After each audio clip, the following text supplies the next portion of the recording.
They say revenge is a dish best served cold, but no one tells you how much it costs to keep it chilled. The first bite of mashed potatoes felt like swallowing shards of glass. I sat at the far end of the table, my hands trembling slightly as I reached for the silver fork.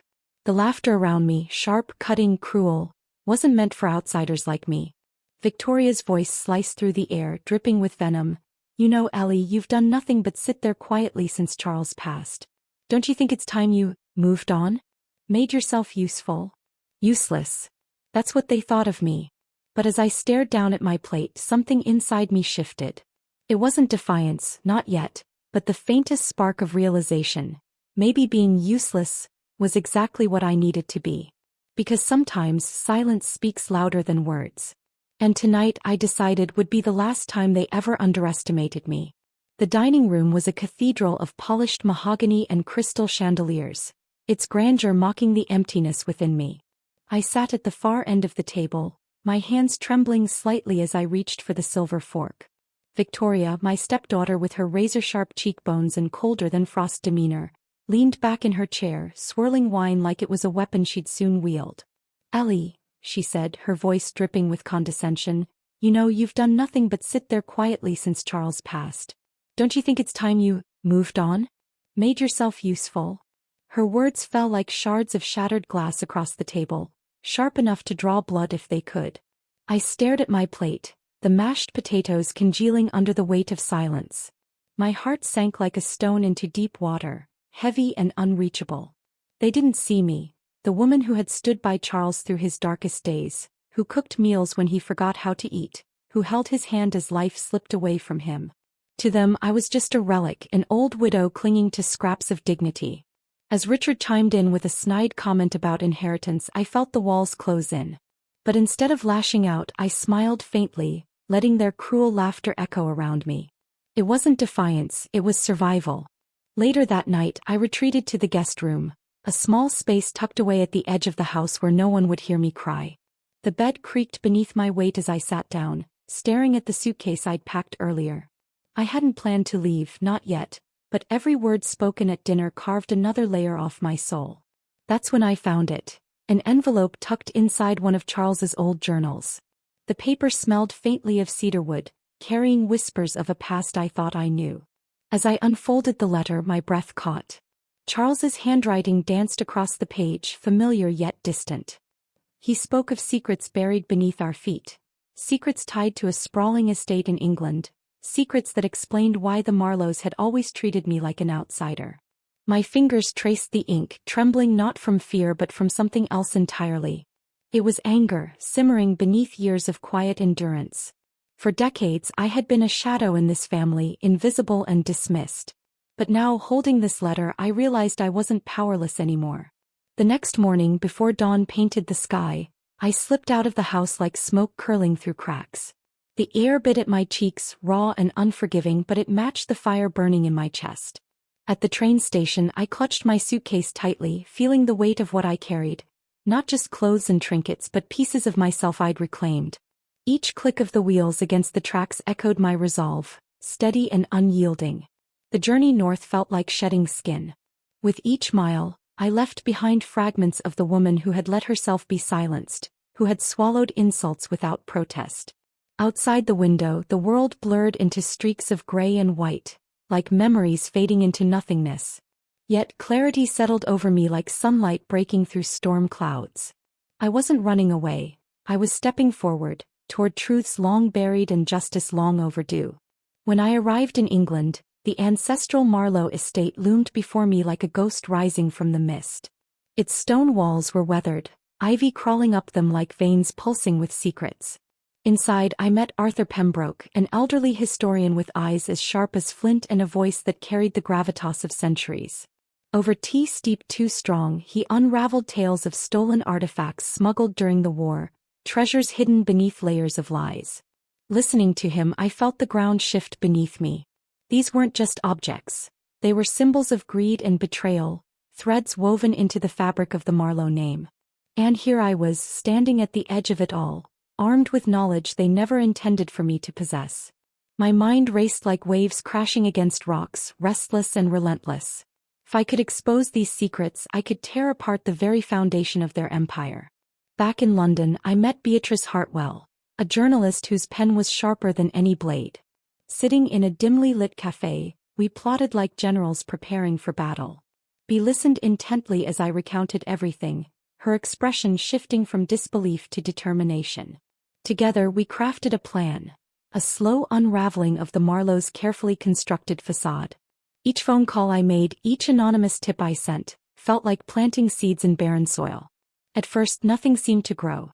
But then came the cracks, the whispers in newspapers, the questions raised by authorities. Watching from afar, I felt a strange satisfaction blooming within me, bitter yet intoxicating. Revenge isn't sweet, I told myself. It's more like salt water. It stings but it cleanses wounds. By the time I returned to Boston, chaos had taken root in the Marlowe household. Victoria and Richard bickered openly, their voices cutting through the air like knives. Clara, young and uncertain, hovered on the sidelines, her eyes darting between them like a frightened bird. From my rented apartment downtown, I watched the drama unfold through newspaper headlines and private investigators' reports. It amused me in a dark way to see how quickly their perfect lives unraveled. Their wealth, once a fortress, became a prison. Every accusation hurled, every insult exchanged. It was music to my ears, discordant but satisfying. Still, guilt lingered at the edges of my conscience, whispering doubts.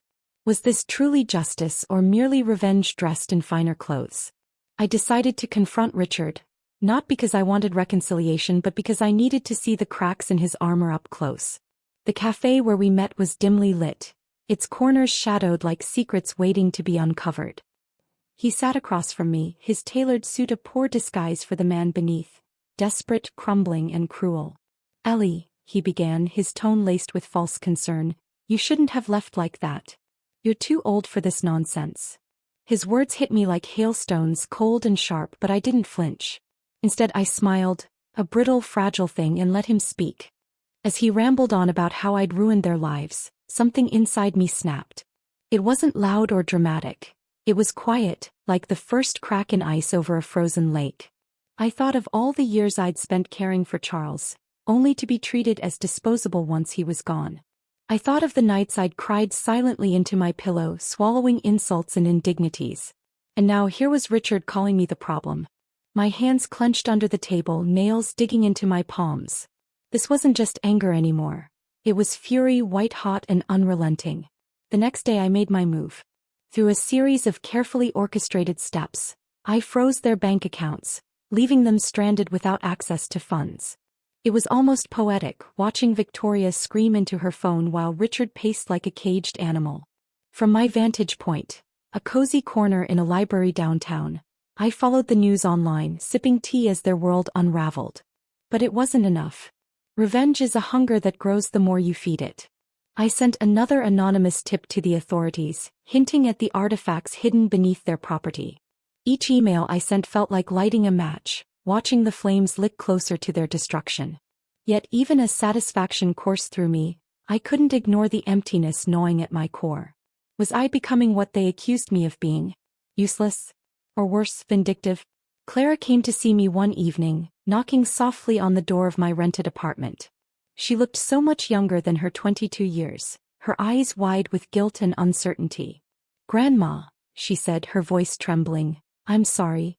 For everything." Her apology hung in the air between us, fragile as spider silk. Part of me wanted to believe her, to pull her into an embrace and tell her it was okay.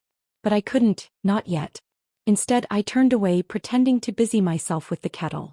"You stood by while they mocked me," I said finally, my voice low and steady. "You let them treat me like I was nothing." Clara flinched, tears spilling down her cheeks. I hated seeing her cry, but I reminded myself why I was doing this. Forgiveness would come later, if it came at all. For now, I needed her to understand the weight of her silence. The raid on the Marlowe estate happened on a gray, drizzly morning. Police cars lined the driveway like soldiers marching to war, their flashing lights casting eerie shadows against the mansion's walls. From afar I watched as officers carted away boxes filled with stolen treasures, paintings, sculptures, relics of a past marred by greed. Reporters swarmed the scene, their cameras flashing like fireflies in the rain. Victoria and Richard stood on the porch, shouting accusations at each other, their voices drowned out by the storm brewing around them. Clara tried to intervene, but they shoved her aside, too consumed by their own desperation to notice her pain. As I stood there, hidden behind a tree, I felt a strange mixture of triumph and sorrow. I had done this, I had brought them to their knees. But instead of feeling whole, I felt hollow, like a shell washed ashore after a violent tide. Returning to Maine felt like stepping back into my own skin after years of wearing someone else's. The cottage I rented was small but warm, its wooden beams glowing faintly in the sunlight. Each morning I woke to the sound of waves crashing against the shore, their rhythms soothing and constant. Here, surrounded by salt water and solitude, I began to rebuild myself, not as a widow or a victim but as Eleanor Marlowe, a woman who had taken control of her destiny. Using what remained of Charles's estate, I established a foundation for widows and single mothers. It wasn't charity, it was solidarity. I poured my energy into helping others find strength in vulnerability, hope in despair. Watching women walk through the doors of the foundation, their faces etched with resilience, filled me with a sense of purpose I hadn't felt in years. Yet despite the progress, there were moments when loneliness crept in, wrapping itself around my heart like ivy choking a tree. The media circus surrounding the Marlowes reached its peak when Victoria and Richard appeared on national television, attempting to defend themselves.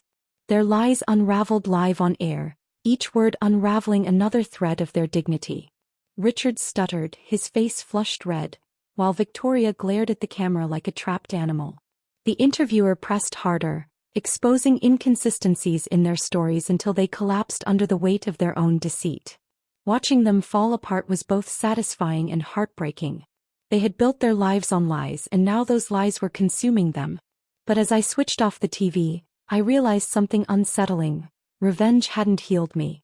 If anything, it had left me emptier than before. The wounds they inflicted ran deeper than any punishment could reach. With their finances in shambles, Victoria and Richard sold the Boston property, moving into a modest apartment together. Their once luxurious lifestyle became a distant memory, replaced by arguments over bills and groceries. I followed their downfall through newspaper articles and private investigators' reports, each update confirming what I already knew: they were broken. Yet as I read about their struggles, I couldn't help but feel a pang of regret. Not for them, they deserved every ounce of suffering, but for myself. Had I become what they always accused me of being? Bitter? Vengeful? Or was I simply reclaiming what was rightfully mine? The questions haunted me, lingering like shadows in the corners of my mind. Sitting by the ocean one evening, I reflected on everything that had transpired. The cool breeze carried the scent of salt water, mingling with the fading light of sunset. My hands rested on my lap, wrinkled and worn but strong. I had fought back, defied expectations and reclaimed my power. Yet, victory tasted bittersweet, like dark chocolate melting slowly on your tongue. I thought about Charles often, wondering what he would think of everything I'd done. Would he approve? Or would he see the toll it had taken on me? The sleepless nights, the aching heart, the lingering emptiness? Love and revenge are two sides of the same coin, I realized. Both consume you, leaving little room for anything else. In the months that followed, the foundation grew, touching lives far beyond what I had imagined.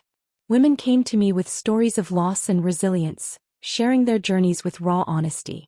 Together, we created a community rooted in compassion and understanding. It was my way of leaving a mark on the world, not through vengeance but through kindness. One day, as I stood in the foundation's garden planting flowers alongside volunteers, I felt a flicker of peace. These women were my legacy now, not the artifacts or the wealth or the scandals. And though the road ahead was uncertain, I knew I had found my place in the world again. Clara wrote to me again, her letter filled with promises of change and redemption. She spoke of volunteering at shelters, of trying to make amends for her family's mistakes. Reading her words, I felt a spark of hope, a fragile, flickering flame. Perhaps forgiveness was possible after all.